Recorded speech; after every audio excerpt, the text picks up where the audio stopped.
Chimpanzees are our closest living relatives, yet someone closer once lived. Every relative closer than a chimp is already extinct today. 7 million years of fossils hold the story of human evolution.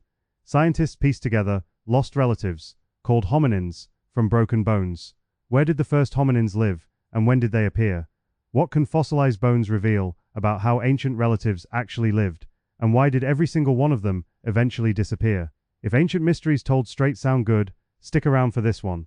The hominin family includes modern humans and every extinct cousin before us. One fossil clue can rewrite the entire human family tree overnight. Paleontologists read fossils the way detectives read a crime scene. Every chip, crack, and curve is a piece of testimony from a life that ended millions of years ago. Bone shape, teeth wear, and skull size all whisper secrets about life, what an animal ate, how it moved, how old it was when it died, and sometimes even how it thought. The deepest clue sits at the very root of the family tree. The oldest known hominin fossil, buried in rock from around 7 million years ago, marks where our branch first split from the chimpanzee line. Somewhere in Africa, the very first known hominin left its mark, a creature called Sahelanthropus tchadensis, discovered in Chad, that lived around 7 million years ago. That fossil doesn't look human at all, yet it counts as one. Sahelanthropus had a small brain, a sloping face, and lived in a forest, nothing like us in appearance. Scientists classify it as hominin for one surprising skeletal reason. The hole at the base of the skull, where the spinal cord enters, sits farther forward than in any ape. The clue lives in how the skull connects to the spine. A forward-placed foramen magnum means the head balanced directly above the backbone, not hanging forward like a chimp's. That single joint angle hints at something no ape does naturally, a creature that walked upright on two legs, even if it still climbed trees like its forest-dwelling ancestors. Standing upright turns out to be the earliest sign of being human. Before big brains, before tools, before fire, bipedalism was the first trait that set our ancestors apart from other apes. But upright walking wasn't instant. It built slowly, bone by bone, over millions of years, each generation carrying a slightly more efficient skeleton, until the posture became permanent. Before any stone tool was chipped, before a single ember was carried, before brains bulged past ape size, there was just posture, a single skeletal shift that rewrote the entire trajectory of a lineage. And that single shift in posture, from 4 limbs to 2, ended up changing everything that came after it. It didn't just free the hands, it reshaped the pelvis, the spine, the skull, the entire architecture of the human body. Most primates today still move the old way. Chimpanzees knuckle walk on their front knuckles. Gorillas do the same. Gibbons swing through branches using their long arms. 4-limbed locomotion is the primate default, but early hominins chose a stranger, riskier way to move across land. Somewhere between 6 and 7 million years ago, a population of apes in Africa began standing up. They didn't do it all at once. It was a slow, experimental shift. Walking on 2 legs exposes an animal to more danger, not less. You're slower than a 4-legged runner. You're taller, more visible to predators. Your spine takes more shock. Your hips and knees bear more weight. It seems like a terrible design. So why would evolution favor something that looks so vulnerable? The answer must have been a powerful advantage, something that outweighed the risks, and it wasn't intelligence, not yet. Bipedalism came first, by millions of years. The answer hides in 3 things: energy, eyesight, and freed up hands. Bipedalism is incredibly energy efficient for covering long distances. It lifts the eyes higher to spot food and predators, and it leaves the hands free to carry, to gesture, to use tools. Fossilized hips and legs carry the proof, if you know where to look. The shape of a fossilized pelvis doesn't lie. A hip bone from 4 million years ago can tell a paleoanthropologist exactly how that individual moved, whether they walked like us or like an ape. A hip bone's curve alone can reveal an entire way of walking. In knuckle walkers, the ilium is long and flat, like a blade. In bipeds, it's short, broad, and bowl-shaped. It cups the internal organs and balances the torso over the legs. The difference is unmistakable. Scientists compare that curve across millions of years of fossils. They line them up in a timeline. The long ape-like ilium of Sahelanthropus, the slightly shorter one of Australopithecus, the fully bowl-shaped pelvis of Homo erectus. The curve tells the story of the shift. The differences are small, but the implications are enormous. Each shift in bone shape marks a new chapter in the story, and the next chapter starts with something oddly specific: toes. A single toe bone can prove whether an animal walked or climbed. Ape feet grip branches, human feet push off flat ground. Somewhere between the two, an in-between foot once existed.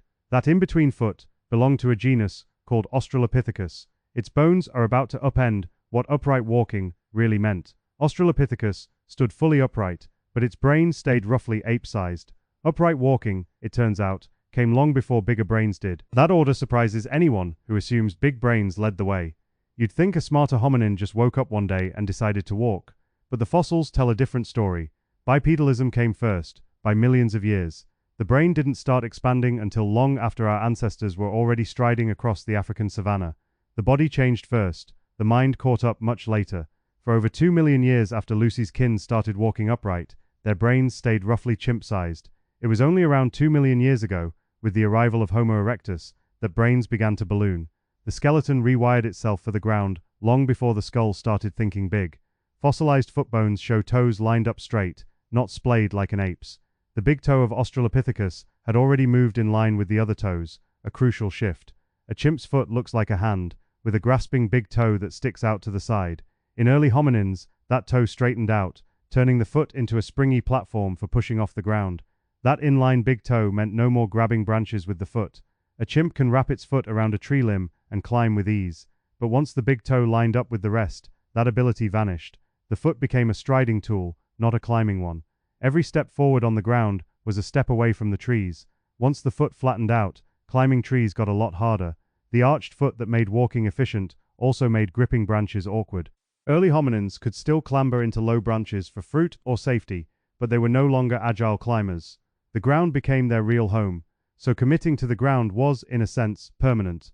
Evolution doesn't plan ahead, it just works with what's available, and once the foot, the pelvis, and the spine had all reshaped for upright walking, reversing course would have required a whole new set of adaptations.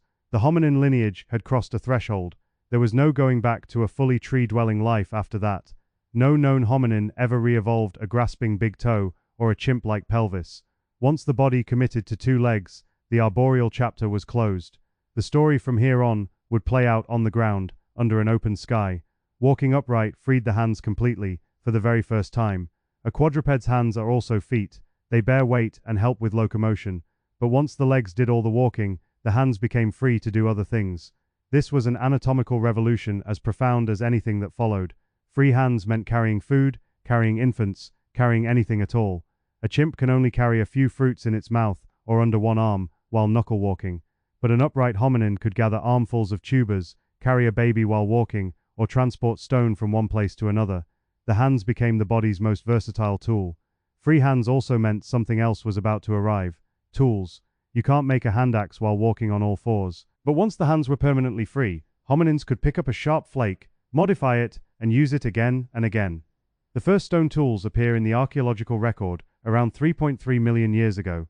Before big brains, before fire, before anything we'd recognize as human. The hands got ready first. If this pace of change surprises you, the next shift is bigger, and it starts with a single sharp edge. The next major move in the fossil record involves sharpened stone, and it appears around 2.6 million years ago, in the Olduvai Gorge region of Tanzania. Early hominins, likely Homo habilis, began striking rocks together to create cutting edges, a technique so deliberate it marks the start of the Oldowan tool industry. A simple stone flake, no bigger than your palm, could slice hide, flesh, or plant fiber with an edge sharper than a modern steel scalpel. That small technological leap changed what an early hominin could eat, because with a sharp edge, you don't just gather, you process. Suddenly meat and marrow, the densest calories in the environment, were easier to reach than ever before, without needing jaws strong enough to crush bone. Tool use meant a hominin didn't need massive jaws or teeth anymore.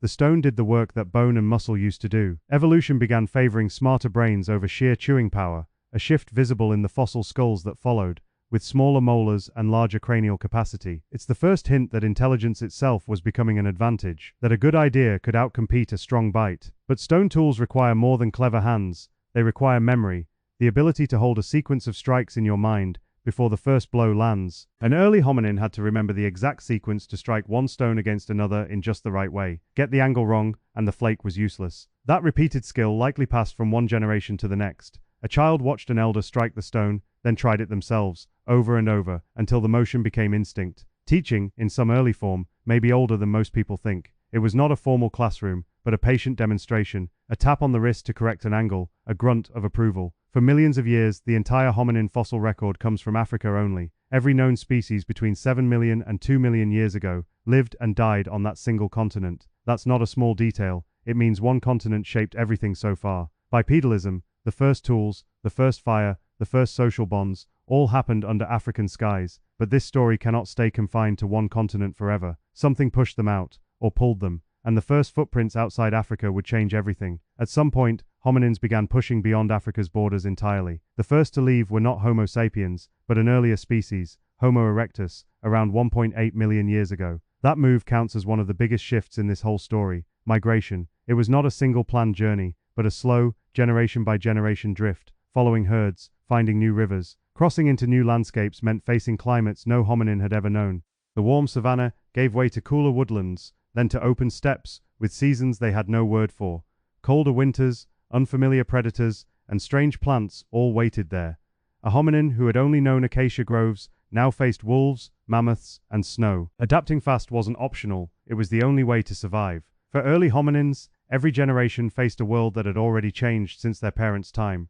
The ones who passed on their genes were the ones who could improvise on the fly, whether that meant finding a new food source, a new shelter, or a new route when the old one dried up. Fossils outside Africa show hominins reaching distant regions surprisingly early. The oldest known hominin fossils from outside Africa come from Dominici in Georgia, dated to around 1.8 million years ago. That's not long after the earliest known Homo erectus appears in the African record. These were not modern humans, they had smaller brains and simpler tools, but they had already crossed whole continents. That spread proves these were far from fragile, cave-bound creatures. The idea of early humans huddling in one spot, too scared to venture beyond the horizon, doesn't match the evidence. By 1.8 million years ago, hominins had already adapted to latitudes and climates that would have been lethal to their Australopithecine ancestors. They were explorers, not refugees. They were capable travelers, following resources across entire continents. The Dominici hominins likely moved in small family bands, tracking game animals, edible plants, and fresh water as seasons changed. They didn't need maps or a destination, they just followed the food, generation by generation, until they had crossed from one end of a continent to the other. If this is surprising already, the next part gets even stranger.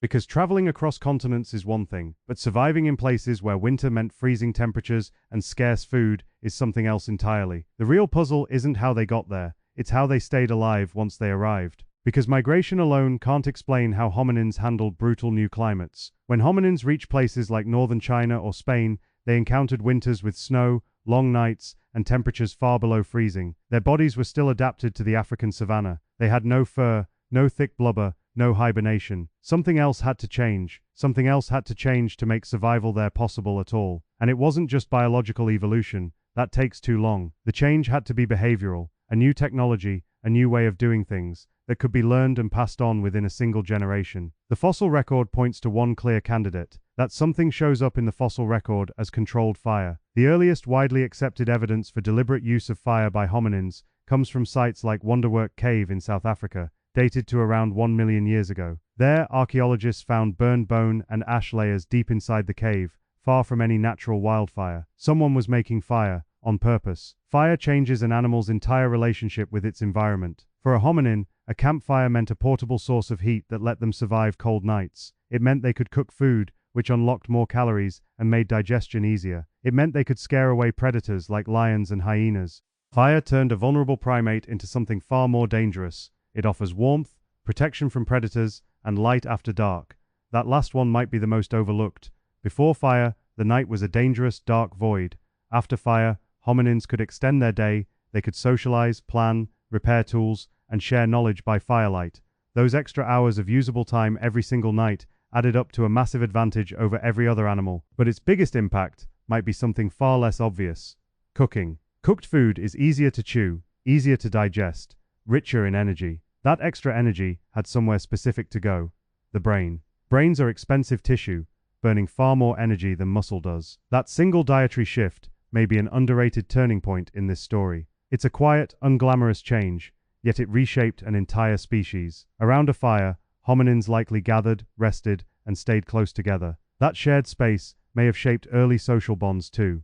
Fire, food, and family start blending together in the fossil story. And through all of this, brains kept slowly growing larger. Every thread we've pulled, walking upright, shaping stone, carrying fire out of Africa, was a single rope braiding toward one moment. That moment was the emergence of Homo sapiens, our own species, and it happened remarkably late in the story. But here's the twist.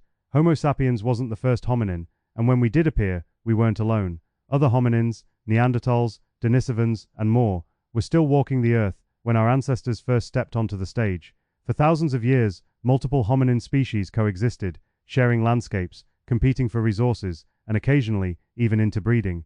Imagine walking through a forest and spotting another human-like figure, not a stranger from another tribe, but a different species entirely. That idea that we shared the world with other thinking, tool-making humans shatters the neat story of a single, triumphant human lineage marching ever forward. The truth is messier. Human evolution looks less like a ladder and more like a tangled bush, with branches splitting, crossing, and dying off at every turn. New branches kept splitting off. Homo erectus, Homo heidelbergensis, Neanderthals, Denisovans, each one thriving for a while, then nearly all of them vanishing. Today, out of that entire tangled bush of hominin life, only one branch remains, and it's the one you're sitting on right now. Figuring out exactly why is where the real mystery of this story begins. That coexistence is about to collide with an even bigger question. Why us? Homo sapiens carried every earlier adaptation forward, stacked on top of each other. Upright walking, tool use, migration, and fire all show up in one species. No single trait explains what came next, but a pattern might. Other hominins had some of these traits, just never all at once. That combination let Homo sapiens adapt faster than any hominin before them. Faster adaptation meant surviving climate shifts that ended other lineages outright. It also meant reaching environments no earlier hominin had managed to hold. This is genuinely one of the most quietly stunning parts of the story. Every other hominin branch eventually hit a wall it couldn't adapt past. Paranthropus boisei, with its massive grinding molars, chewed through tough vegetation for 1 million years, until the climate shifted and its food source shrank. The wall was invisible until it was already there. Some vanished from climate shifts. The drying of the Sahara turned lush grasslands into desert, stranding populations. Some from competition, Homo erectus moved into new territory, and the smaller-brained Homo habilis simply couldn't keep up. And for others, like the mysterious Homo naledi, the cause remains a blank space in the fossil record. Extinction, in this story, isn't one single event. It's a repeated pattern, like a song where the same sad chord keeps coming back. The chord plays for Australopithecus, then for Paranthropus, then for Homo erectus. Each time, a different verse, but the same ending. Almost every branch on the hominin tree ends the exact same way. Of the roughly 9 known hominin species that existed alongside or before us, only one line, our own, is still standing. The rest are fossils, dead ends, branches that stopped growing. That repeated pattern of extinction is the real mystery, not survival. Why did every other hominin vanish while one lineage kept going? The answer isn't that we were smarter or stronger. The fossils suggest something subtler. We were just more flexible. Scientists build this entire family tree from fossil evidence alone. No DNA from most extinct hominins survives beyond a few 100,000 years. So the whole picture, who lived when, who evolved from whom, comes from bones and stones. Every skull, every hip bone, every toe adds one more branch or twig to the tree. A single fossil from Ethiopia in 1974, Lucy, reshaped our understanding of Australopithecus. A toe bone from 4.4 million years ago in 2009 pushed the upright walking date back by almost 1 million years. New fossil finds still reshape the tree, even now, regularly. In 2015, a chamber deep in a South African cave yielded Homo naledi, a species with a tiny brain but human-like hands and feet. It didn't fit neatly anywhere. The tree had to grow a new branch. A single discovery can move a species onto a different branch entirely. For decades, the 1.8 million-year-old skull, KNMER 1470, was considered one species. Then a new find in 2007 revealed it was actually 2, and the family tree had to be redrawn. One bone, and everything shifts. That's what makes this field feel alive, not settled or finished. Every new fossil is a question mark, not a period. The tree keeps growing, keeps surprising, and Flint, our curious caveman, will be right there, waiting for the next discovery that changes everything. But here's the thing. That neat family tree you see in textbooks? It's a lie. A useful lie, but a lie nonetheless. The real evolutionary map looks more like a tangled bush, with branches splitting, merging, and dying off constantly, and every new fossil discovery rewrites the whole thing. And the deepest root of that constantly shifting map still traces back 7 million years. That's the anchor point. Everything we are, everything we became, starts right there in the late Miocene of Africa, when some ape population took a step that changed everything. From that root to today, nearly every branch simply stopped growing. Species after species, Sahelanthropus, Orrorin, Ardipithecus, Australopithecus, Paranthropus, early Homo, they all thrived for a while, then vanished. Extinction is the default state for hominins. Survival is the exception. Bipedal walking, inline toes, tool use, migration out of Africa, cooking with fire, bigger brains. Each one of these innovations appeared in different species at different times, sometimes independently evolving, sometimes being lost and reinvented. The path wasn't a straight line, it was a braided stream. Each step looked small at the time, a slightly better grip, a little more endurance, a bigger social group. But stacked together over hundreds of thousands of years, these tiny advantages built an entire species capable of reshaping the planet. Evolution doesn't need leaps, it just needs time and pressure. Our species is the one branch where every single advantage arrived together. Bipedalism, dexterous hands, a big brain, social cooperation, language, fire, complex tools, they didn't just appear one at a time in our lineage, they converged. And that convergence created something new, a species that could adapt to any environment on Earth. That convergence, the perfect storm of walking, thinking, making, sharing, and cooking, that's the real answer to the mystery of why we're here and every other hominin isn't. It wasn't one superpower, it was the combination, and it happened in one lineage, at one moment in time. It explains why we're the only hominin left to even ask the question. Every other branch, the robust Australopithecines, the tool-making habilis, the big-brain Neanderthals, the mysterious Denisovans, they all had pieces of the puzzle, but only one lineage put the whole picture together. If this kind of answer, the one that makes you look at the world differently, is why you watch history, then following along helps us keep digging. Subscribe to see where the next fossil might take us, because the map is never finished. It also means our survival was never guaranteed at any single point. Not when we first stood up, not when we first made a tool,